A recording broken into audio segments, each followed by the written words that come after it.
Joseph W. Brady addresses facts, half-truths, and responses regarding Spring Valley Lake and Save CSA 64. Let me tell you, I love to walk. And when you walk and you see people and they're walking towards you, they walk on the other side of the street. Can't tell you how many people, I guess, notice or follow these videos. Did get a very disappointed email from one of the members of the other proponents, Mr. Larry Hoover, and I've decided I sent an email today and I said I'll respond to you on November 3rd. I think it was more of a baiting, see if I could get into a contest with him and he could go write something on out there. We had a real nice letter to the editor that was put in the Daily Press. And it wasn't necessarily nice. I had a couple calls about it, and I want to read it because, Terry, what I want to do is I've said this to the proponents all along. Why don't you give us facts? Okay, I've sent you 11 documents 5 months ago at 20,000 words, and you won't respond to any of them. But then one of the chairman, and people know who that is, he's very involved in the country club with his wife, tells people, well, Joe Brady does nothing but tell us half-truths. So I emailed him the other day and I said, well, why don't you do a debate? I think we've asked him 4 times to do a debate. Okay, let's do a debate. You know what? We don't need to go to the community center. We can do it on Zoom. Last week I get an email from Bo Gourlay. Bo's, I think, their treasurer. And he was asking me something. I said, Bo, why don't we do a debate? We can do it on Zoom. We can do it over lunch. We could invite everybody in Spring Valley to do a Zoom call. It's fun. Zooming is actually fun. It's a wave of the future. And everybody can sit at home and have their own lunch, and we can have somebody ask these questions fairly and honestly. But here's a great example. I don't know this person, and I'm not here, C.J. Wilson, to offend anybody. This was a letter to the editor of Sunday, September 13th. Okay? It's titled SVO Measure V. If it's not broke, don't fix it.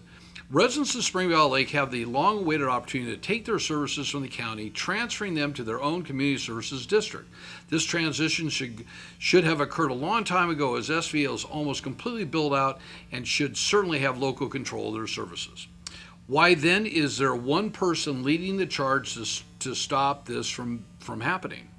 This person states that the county is doing a good job. That's not true. The LAFCO report states that over the past 5 years, the county has diverted over $1 million of SVO money to pay for expenses of the other districts. It is possible that he owns property in those other districts. He states that the rates are low, so leave them alone.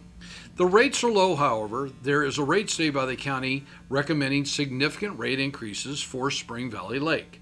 This was put on hold until after November 3rd, at which time the county will begin proceedings to raise rates if CSA 64 does not transition to a CSD. Stop the county, check the facts. Yes, on Measure V for our CSD.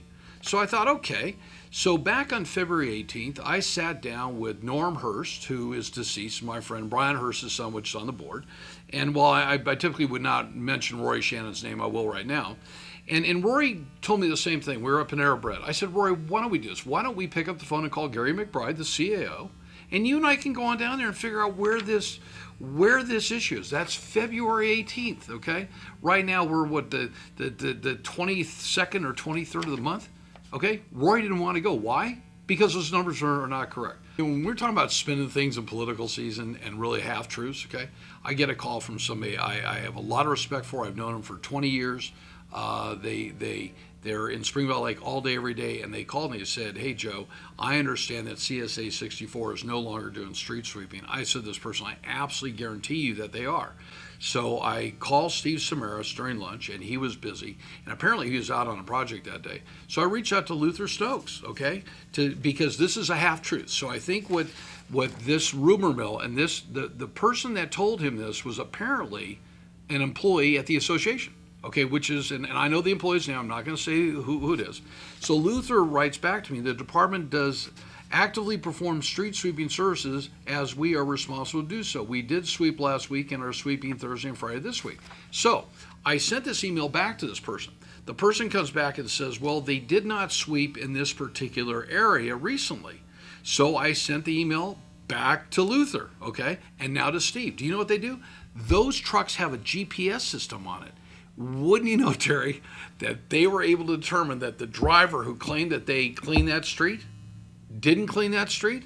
And let me tell you, I don't know if that person's probably still working with the county, but to kind of clarify, and for people that want to know the facts, go to our website at www.savecsa64.com and take a look at, I think we have 40 or 45 questions that have been raised. They were raised at the October 2nd and the November 16th meetings at the community that the CSA, the formation group, put together. And they wouldn't answer any questions, so I took those questions and I emailed some of them down to Luther Snokes. Luther is the interim director of special districts. So he oversees Steve Samaras' department on out here. And every email we had sent him, or any email that somebody would send me, we'd send to him. So we never altered it. So let's question and answer. So let me tell you what he says. So I sent him the other day and I said to him, Luther and Steve, and I sent this on Wednesday, September 16th at 8:46 a.m.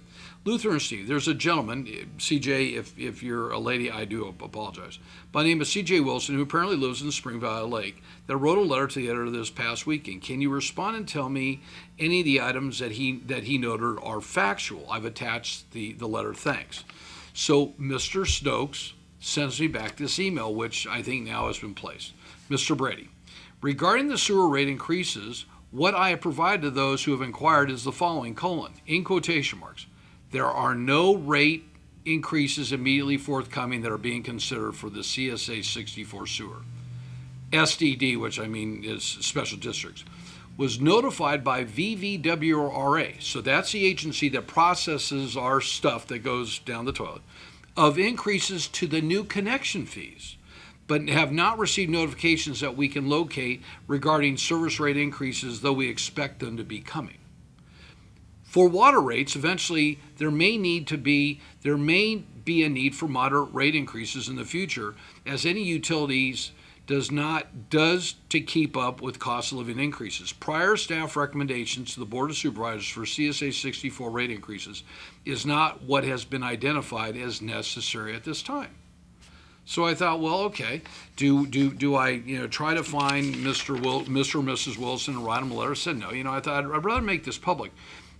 Terry, I think that when you get into an election and you start spinning mistruths, or as Rory says, half-truths, people need to be held accountable for what the facts are. So I would go to their website. I'd really go to their website. Go to our website and look at just the questions and answers. When I went on October 2nd of 2019 and November 16th of 2019 and went to 2 meetings, spent maybe 3 hours, asked a bunch of questions, I had people like Dr. Paul Stanton, who I like. I mean, Paul's a great guy. He's great at what he does. Saying, well, Mr. Ray, we can't send you that chart on the wall, because if we did, we'd be treating you any more special than anybody else. Well, if I reached out, sent you an email, and just say, can you send that? Why don't you do that? But then you get people that, here I get an email just recently from a gentleman who lives in Phelan, says, I'm not from Spring Valley Lake. The residents need to stand up for themselves. I look at all these types of lies as an excellent chance, he's misspelled excellent, to advance the truth. But I'm happy to advise you. I mean, this person I know, we're not social friends. We've never had a beer together. We've never had dinner, but he lives out there. If you went over their page and read their comments, it's full of a pack of lies. That's what this person says. As he goes through and he talks about he says, it's actually too late for Phelan and Pinion Hills. We are rapidly heading for a 200% rate increase over the next 10 years for water. I have my own personal plan to deal with this. Sadly, most people will just, have to pay for that increase. He talks about, how these people on in here, and I'll share this email with anybody. The gentleman's name is Bill Tuck. He's very well known out in the Phelan area. He's very outspoken. He wants good government.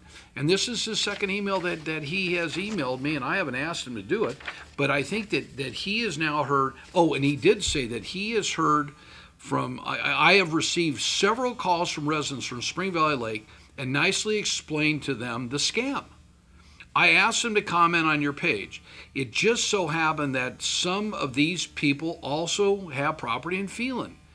At any rate, have one of your supporters call me or email me, and I'll send a response. Blah blah. And Bill, and I appreciate you doing that, because I mean this is not your fight. Although Charlie Johnson, who is on their board out there, is very heavily involved. And while I probably accused him of probably wanting a job, and I think he does want a job. I'm also concerned about the outside influence by some of the contractors. So I've recently reached out to two contractors. I reached out to Kelly's Underground recently and asked Kelly herself if she's been promised a job. I know there was some discussion 2 years ago that they had talked to her about possible work here. I did reach out to Derek Sandwick with High Desert Underground to see his name kind of comes up. So Terry, what happens in a small community like Spring Valley Lake?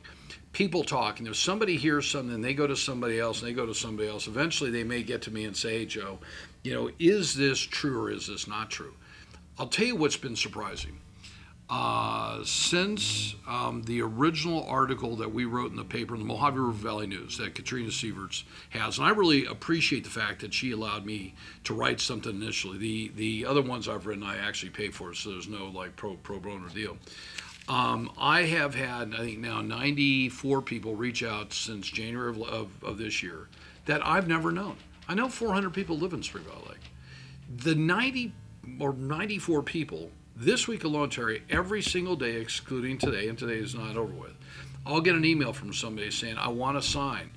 I got a call from a gentleman whose name was familiar to me. I didn't know who he was. I came to find out that we had a lot more in common. And he sends me something the other day, and he says, "I want 20 signs." So our signs have come in. They're great looking signs. The signs that we have, we're going to put in legal places. I think the formation committee should put their signs in legal places. I had to reach out to one of the members the other day. They had it over on the Excelsior School side. It's property in the right-of-way that's owned by Victor Valley Community College. I called this person and said, "Hey, listen, I don't have to see it. There's a whole lot of eyeballs in the Spring Valley Lake that say, can you put these signs in the legal right-of-ways? Can you put them on lots that you actually own?" When this person said that we're almost built out, we're 93% built out. We have 4,215 lots on in there. So our signs came in. So if somebody wants a sign, you can text me to 760-954-4567. You can call me between 8 and 5. You can email me, Terry, put the email up there, and I'll be glad to deliver it to you. We only want to deliver it to people that really care. At the end of the day, Terry, this is not about me. We have a great committee. We have Mark Reynolds Sr., former retired finance director, Apple Valley Fire District. Rory had approached him. He read the report and said, "Rory, it doesn't work." You've got Ted Marshall. Ted, I believe, was in the mortgage business. Nice guy, lives down in Mackay Court. Just a really nice guy to be with. Flat said no. Cheryl Bluey, a top Republican up here, and not just top Republican, somebody that has served statewide. She really gets it. She's lending free of charge to collect money for this campaign. Absolutely said no. Joyce Chamberlain, a trustee of Victor Valley Elementary School, so she sees money. Why would these 5 people? I haven't had time to go on out and recruit. Some people would say, "Well, Joe, this is an issue between you and these 15 people here." No, it's not. It's an issue with the residents in Spring Valley Lake that need to decide, do you want new government at a time that governments are having nothing but problems with welfare, crime, poverty, pension funds? I think the economy could get a little dicey here, especially on the government side with what they're hit. Do you need inexperience at a time right now when the county, and again, going back to when they say, well, we're paying for things with other CSDs, I sat down with Rory Shannon, and Brian Hurst was right there. And the nice thing about Brian is Brian does not tell any mistruths. He's a pastor. He's somebody that I love dearly and have a lot of respect for. He sat right there when I said, "Rory, let's go down and meet with Gary McBride of the county. If you're making these accusations, let's go down there." Rory, I'm going to tell you right now, I'm willing to go on down there this next Monday. This is about educating the people in Spring Valley Lake and telling them the truth. And it's not about half-truths, and it's about the truth and the whole truth and nothing but the truth.